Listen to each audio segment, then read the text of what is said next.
Use करते हैं।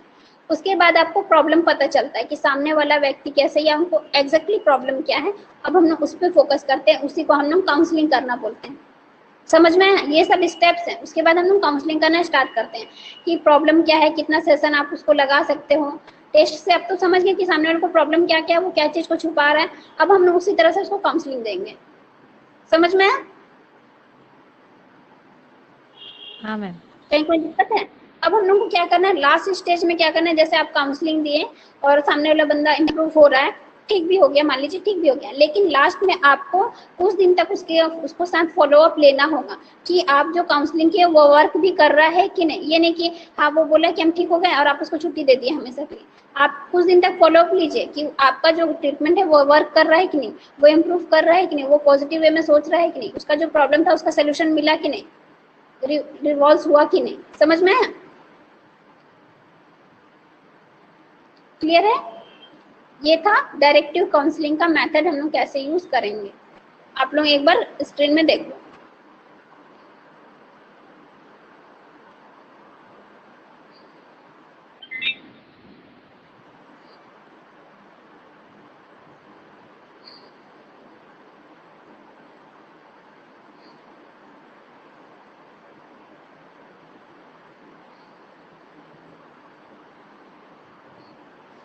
देखिए, डायरेक्टिव काउंसलिंग में सबसे पहले आपको मेथड पता होना चाहिए, क्या क्या करते हैं, किन किन चीजों को ऐड करते हैं, उसका नाम पता, एड्रेस, ठीक है, उसका आइडेंटिटी, उसका बोर्न आइडेंटिटी क्या है, उसका जेंडर क्या है, किस कम्युनिटी से आता है, सारा चीज को उसको एक्सप्लेन करने बोलना है खुद से, ठीक है।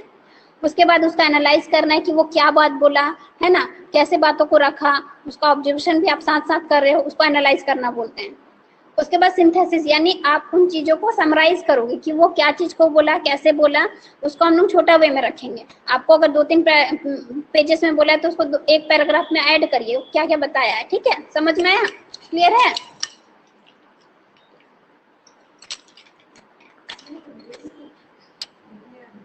हाँ मैम।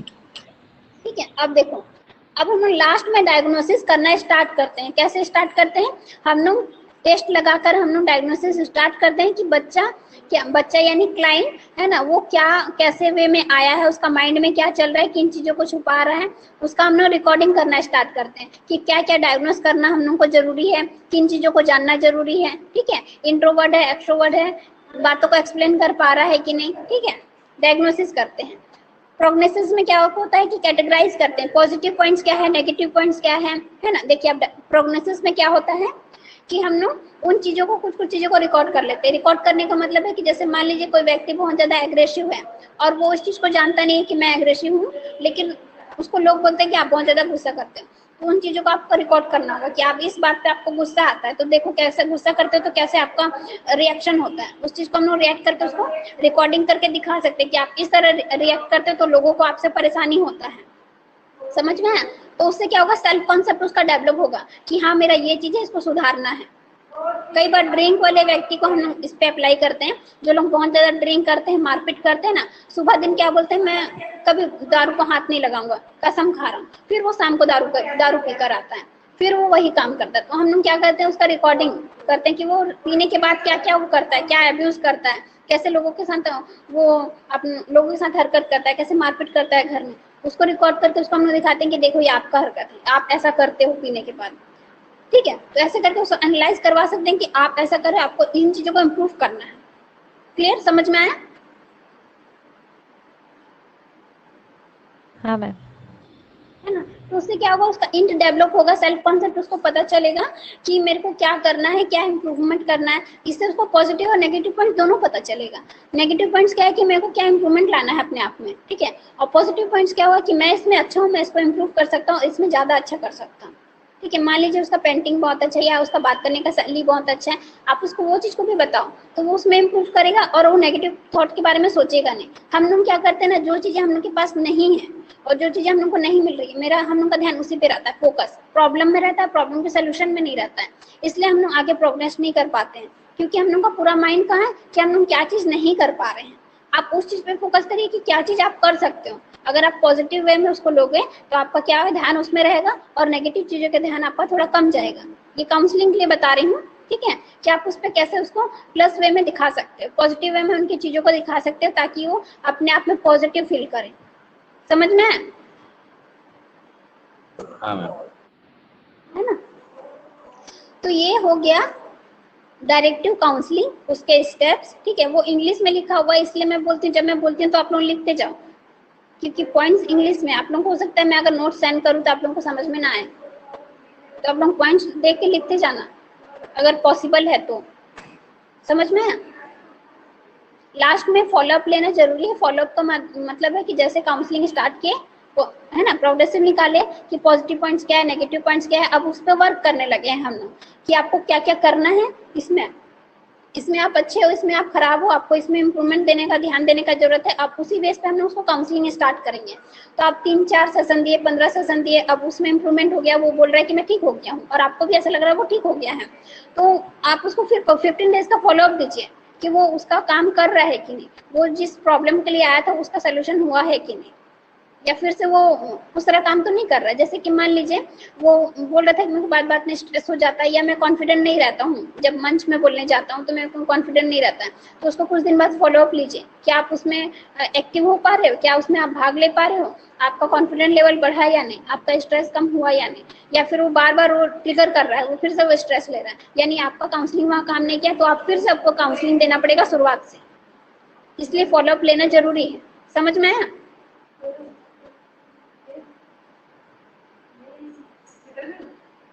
हाँ मैम।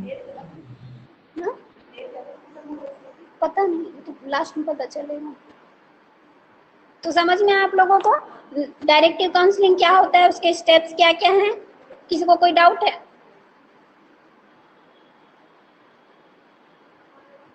डाउट है? कोई ऐसा चीज समझ में नहीं आया हो? चलो आगे देखेंगे हम लोग। अब हम लोग देखेंगे नॉन डायरेक्टिव काउंसलिंग। काउंसलिंग समझ में आ गया, डायरेक्टिव काउंसलिंग समझ में आया। इसमें अहम भूमिका किसका होता है? काउंसलर का होता है। वो जो बोलेगा काउंसलर उसकी बात को मानेगा, उसको फॉलोअप लेगा, उसकी बातों के साथ सहमत होगा। और नॉन डायरेक्टिव काउंसलिंग में क्या होता है, हम लोग क्लाइंट की बातों पर ध्यान देते हैं कि क्लाइंट किस लिए आया है, क्लाइंट क्या चाह रहा है, सिर्फ क्लाइंट को बोलने देते हैं। और हम लोग क्या करते हैं, बॉडी लैंग्वेज में मूवमेंट करते हैं, हाँ ठीक है, ओके, इस तरह का हम लोग क्या करते हैं, हम उसको मूवमेंट देते हैं कि हम लोग आपकी बातों को सुन रहे हैं, आपकी बातों को समझ रहे हैं। वहां पे हम लोग कम बोलते हैं। लेकिन डायरेक्टिव काउंसलिंग में क्या होता है, काउंसलर का अहम भूमिका होता है। वो ज्यादातर क्या देता है, वो सजेशन देता है, प्रॉब्लम्स का मल्टीपल आंसर्स देता है, वो उसमें से चुनेगा काउंसलिंग क्लाइंट, ठीक है। और साथ ही क्या करेगा कि जैसे कि मैं उसको होम टास्क भी दे सकती हूँ कि आप इसको करिए घर में, तो आपका जो है मेंटल स्ट्रेस कम होगा। मैं कुछ कुछ उसको टास्क दे सकती हूँ जो वो घर से करके लाए। समझ में है?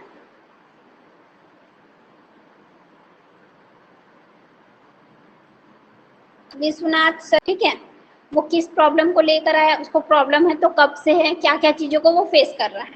इतना समझ में आया? इतना समझ में आया कि हम लोग जब भी हाँ। क्लाइंट हम लोग के पास आए, सबसे पहले उनके बारे में पूछेंगे। इंट्रोडक्शन होता है ना, आप इंट्रोडक्शन 2 टाइप से ले सकते हैं। एक, आप उसको आमने सामने बिठा करके कि आपको क्या प्रॉब्लम है, आपका नाम क्या है, आप कहाँ से आए हो, आपको कब से प्रॉब्लम हो रहा है, ये सारी चीज को हम लोग लेंगे, ठीक है। दूसरा, आप उसको क्वेश्चनर दे दिए, उस क्वेश्चन में वो टिक करके बता सकता है कि मेरा नाम ये है, वो फिल करके बता सकता है फॉर्म को कि मेरा नाम ये है, मैं इस जेंडर को हूँ, मेरे को ये प्रॉब्लम है, ठीक है। 2 टेक्निक है कि आप उसका पर्सनल इन्फॉर्मेशन कैसे ले सकते हो। एक है इंट्रोडक्शन, यानी आमने सामने आप जो लेते हो इंटरव्यू के माध्यम से, नाम क्या है, कहाँ से आए हो, ठीक है। दूसरा, आप उसको फॉर्म फिलअप करने दे दिए, वो फॉर्म में लिख दिया है सब कुछ अपना डिटेल, ठीक है। इसके बाद क्या होगा, जब आप उसका पर्सनल डिटेल ले लोगे, उसके बाद आपका फोकस क्या है कि आपको उनका सारा डेटा इकट्ठा करना है, जिसको एनालाइज करना बोलते हैं। दूसरा स्टेप्स क्या है, एनालाइज करने का मतलब है कि आप उससे डाटा कलेक्ट करोगे कि वो किन किन चीज़ों को लेकर आया है, पहले कहीं ट्रीटमेंट करवाया है क्या, अगर पहले कहीं ट्रीटमेंट करवाया है तो कितना इंप्रूवमेंट हुआ है, उनका डाटा कलेक्ट करोगे, उनका स्टोरी को सुनोगे कि वो क्या बताना चाह रहा है, ठीक है, उसको प्रॉब्लम क्या है। अगर वो सिर्फ एक मुद्दा पे बात कर रहा है कि मेरे को गुस्सा आता है या मैं घर में एडजस्ट नहीं कर पा रहा हूँ, मेरे को ये लोग परेशान कर रहे हैं, वो जो बोल रहा है उसको हम लोग 2 तरीका से रखेंगे। एक, आप रिकॉर्डिंग के माध्यम से रिकॉर्ड कर सकते हो कि कई बार हम लोग कंटिन्यू लिख नहीं पाते हैं, जल्दी जल्दी कुछ लिखते हैं तो कुछ चीज छूट जाता है, तो आप रिकॉर्डिंग के माध्यम से रिकॉर्ड कर सकते हो। तो दूसरा, आप उसको लिखते जाइए, वो सामने वाला जो बंदा बोल रहा है, क्लाइंट बोल रहा है, उसको लिखते जाओ, ठीक है। ये आपका पूरा उसका इंट्रोडक्शन जो भी वो बता रहा है इंटरव्यू के माध्यम से, सारी चीजों को आप सुनते जा रहे हैं। उसके बाद हम लोग क्या करेंगे, तीसरा स्टेप्स में क्या बोलते हैं, इंथेसिस। इंथेसिस में क्या होता है कि आप उसका कैटेगराइज करते हो। वो जो सामने वाला क्लाइंट है अपनी बातों को रखा है आपके सामने, तो आप उसको कैटेगराइज में डिवाइड करते हो। कैटेगराइज में डिवाइड करने का मतलब है वो जो भी आपको सामने बात बोला उसको पॉजिटिव वे में रखिए और नेगेटिव वे में, दो कैटेगरी में डिवाइड करिए। तो उसका पॉजिटिव पॉइंट ऑफ व्यू क्या है अपने लाइफ को लेकर के, और नेगेटिव पॉइंट ऑफ व्यू क्या है कि मेरे साथ ऐसा हुआ, लोग मेरे साथ बुरा करते हैं, मेरे साथ ही ऐसा क्यों होता है, ये नेगेटिव पॉइंट ऑफ व्यू ऐसा बोल सकता है वो। या फिर पॉजिटिव पॉइंट ऑफ व्यू भी बता सकता है कि मैंने लाइफ में ये अचीव किया लेकिन मैं उससे खुश नहीं हूँ। तो उसका पॉजिटिव पॉइंट और नेगेटिव पॉइंट्स को हम लोगों को डिवाइड करके रखना है। उसके बाद कैटेगराइज करने के बाद क्या है कि हम लोग को उसका समराइज करना है। समराइज कैसे करना है कि वो ऑल राउंड जितना भी प्रॉब्लम बताया है उसको हम लोग अंडरलाइन कर लेंगे कि क्या क्या मेन पॉइंट है, क्योंकि वो 1-2 पेजेस बताया है कि आप वो क्या क्या प्रॉब्लम है, 3 पेजेस में बताया, आप लिखते गए हो। उसको समराइज करिए कि उनको छोटे रूप में देखिए कि उसका एग्जैक्टली प्रॉब्लम क्या है, क्योंकि वो हो सकता है कई लंबा चौड़ा स्टोरी सुनाया तो उसमें से कई सारा चीज पॉइंट का बात हो सकता है, कई सारा पॉइंट का बात नहीं हो सकता है। उसको अंडरलाइन करिए, उसको समराइज करना बोलते हैं। आप प्रॉब्लम को समराइज कर लीजिए कि एक्चुअली प्रॉब्लम में आपको कौन सा प्रॉब्लम को उसको फोकस करना है और कौन सा प्रॉब्लम को उसको सोल्यूशन करना है। ठीक है, समराइज कर लिए। उसके बाद हम लोग क्या करेंगे, समराइज करने के बाद हम लोग ये देखते हैं कि सामने वाला उस चीज से संतुष्ट है कि नहीं, कि इसका यही प्रॉब्लम है या अदर कोई प्रॉब्लम्स भी है जो बता नहीं पा रहा है। अगर ऐसा कुछ है कि अदर कोई प्रॉब्लम है जिसको बता नहीं पा रहा है, एक्सप्रेस नहीं कर पा रहा है, तो हम लोग क्या चीज का टेक्निक का यूज करते हैं, पर्सनालिटी टेस्ट, जिसको प्रत्यक्षीकरण बोलते हैं या फिर पर्सनालिटी टेस्ट है ना, परसेप्शन टेस्ट बोलते हैं।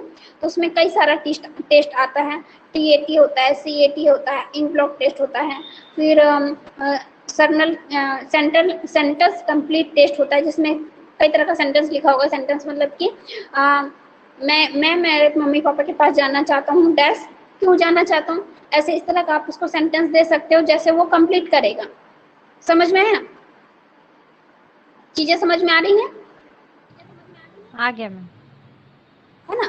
तो हम लोग कई तरह का उसको हम लोग पहले पर्सनालिटी टेस्ट लेकर देखेंगे, जो वो बात को एक्सप्रेस नहीं कर पा रहा है या बता नहीं पा रहा है या बताना नहीं चाह रहा है, कुछ चीजों को छुपा लेते हैं लोग, है ना। तो उन चीजों को हम लोग जानने का प्रयत्न करेंगे कैसे, पर्सनालिटी टेस्ट के द्वारा। तो वो कितने प्रकार का होता है, 5 प्रकार का होता है। CAT, TAT, IBT टेस्ट, है ना, सेंट्रल कंप्लीट टेस्ट जिसको SBT बोलते हैं, ठीक है। और 5वां होता है RABT टेस्ट, जिसमें वर्ड के माध्यम से उसको हम लोग बताते हैं। तो ये सारा टेस्ट के बारे में आप लोग पढ़े होंगे, ग्रेजुएशन में पढ़े हो कि नहीं?